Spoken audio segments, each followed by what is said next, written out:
నమస్కారం సార్. నమస్కారం. ఇది ఉద్యోగాలు ఖాళీ ఉన్నాయంట కదా సార్? నాకే తెలియదు, నీకేం తెలుసు? అంటే జనరల్ మేనేజర్ కదా మీరు, అందుకని మీకు తెలియదు.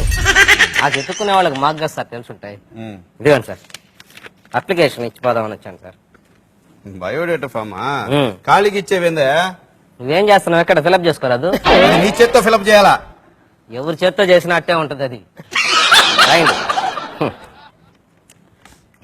పేరు పండుగాడు. ఈడు కొడితే అసలు దెబ్బేదగలదు. పండుగాడా?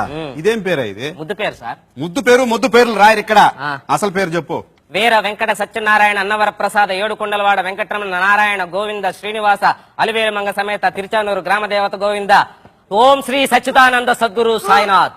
అంతేనా? ఇంకేమైనా ఉందా? అంటే కాణిపాకం వినాయకుడిని మర్చిపోయిందండి సార్ మా నాయనమ్మ. మళ్ళీ పెడతాను. పండుగాడే రాసుకుంటా. ఫస్ట్ చెప్పింది అదే నేను. తండ్రి పేరు సమరసింహారెడ్డి. తల్లి పేరు కడప రెడ్డి అమ్మా. కాదు, సతీ సక్కుబాయ్. వాళ్ళకి కూడా ఇస్తారు జీతాలా? వాళ్ళకి ఎందుకు ఇస్తారు? నా పేరు రాసుకుంటే నాకు జీతం ఇస్తున్నారు. వాళ్ళకి ఇవ్వరు, ఇక్కడ రాయాలా? రాసుకోండి. మనిషికి వచ్చినట్టు వస్తుందా మీకు? ఏంది కోపం? వయసు చెప్పు. అసలుదా సర్టిఫికేట్ లోదా? అసలుదంటే? అసలుదంటే అప్పుడు పెద్ద గాలివాన్ వచ్చిలా. ఎప్పుడు? అప్పుడు పెద్ద గాలివాన్ వచ్చి మా దొడ్లో చెట్టు ఒకటి పడిపోయింది సార్. అప్పుడు పుట్టానట్టు నేను. పెద్ద గాలివాన దొడ్లో చెట్టు? ఏం చెట్టు అది? కనకాంబరావు. గాలివాన పడలేదురా దానికి. ఏ గాలితోనే పడిపోద్ది కనకాంబరావు. అది పడిపోయినప్పుడు పుట్టానంట సార్. అది కాదు, సర్టిఫికేట్ లో ఉండదు చెప్పు. సర్టిఫికేట్ లో ఉండేదా? ఆ 3 ఏళ్ల జీతం మీ బాబు ఇస్తాడా? ఏంది 3 ఏళ్ళ జీతం? ఇంట్లో గలబా చేస్తున్నానని వయసు ఎక్కువ 3 ఏళ్ళు వేయించి మా తాత స్కూల్లో చేర్పించాడు మేడం. ఈ 3 ఏళ్ళ జీతం ఎవడిస్తాడు నాకు అర్థం కాలేదు.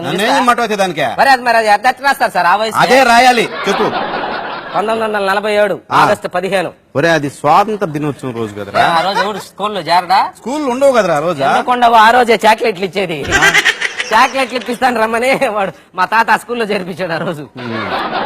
Address 2-22 divided by 222 into 2222 minus 22,222 plus 2,22,222 ఒక చొక్క 22,22,222 ఇంత నెంబర్ ఉంటుందా? ఉంది.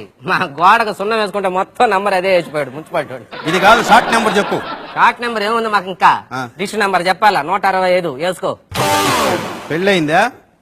ఒకసారి మా అమ్మ నాయన చేశారు, రెండోసారి మా పక్కింటి వాళ్ళు చేశారు. రెండోసారి పక్కింటి వాళ్ళు చేసేది ఏంది? అంటే మన గమ్మునుండే క్యారెక్టర్ కాదులేండి సార్. నువ్వు కరెక్ట్ గా చెప్పకపోతే మూడోసారి నేను చేస్తా. వద్దులేండి, ఇద్దరితోటి ఆగలేక వస్తుంటా మళ్ళీ 3 నాకు అనుభవం. దేంట్లో?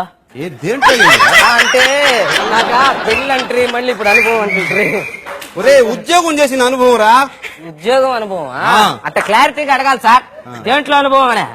ఉద్యోగం చేసిన అనుభవం అని అడగాలి. అదే 12 hours ఎక్స్పీరియన్స్. అబ్బో 12 hours ఎక్స్పీరియన్స్ తమరికా? ఉంచుకోలేక పంపించేశారు. ఏం చేసావు? చిన్న పొరపాటు, అదేం పెద్ద పొరపాటు కూడా కాదు. చిన్న పొరపాటు చేస్తే ఎవరిని పంపిస్తారంట మేడం? తీసేశారు ఇక్కడ. మేమే ఉదాహరణ దానికి. ఏందో చెప్పు పొరపాటు. సైకిల్ కి పెట్రోల్ ఖర్చు 500 రూపాయలు. అది చిన్న పొరపాటు అదే. కాదని తర్వాత తెలిసిన ఉద్యోగం తీసేసినారు. తమరు ఏం చదువుకున్నారు ఇంతకీ? MBA అడ్మినిస్ట్రేషన్ చేద్దాం అనుకున్నా, చేయకూడదన్నారు. ఏమో దానికి 10th క్లాస్ పాస్ కావాలంట కదా. 10th class pass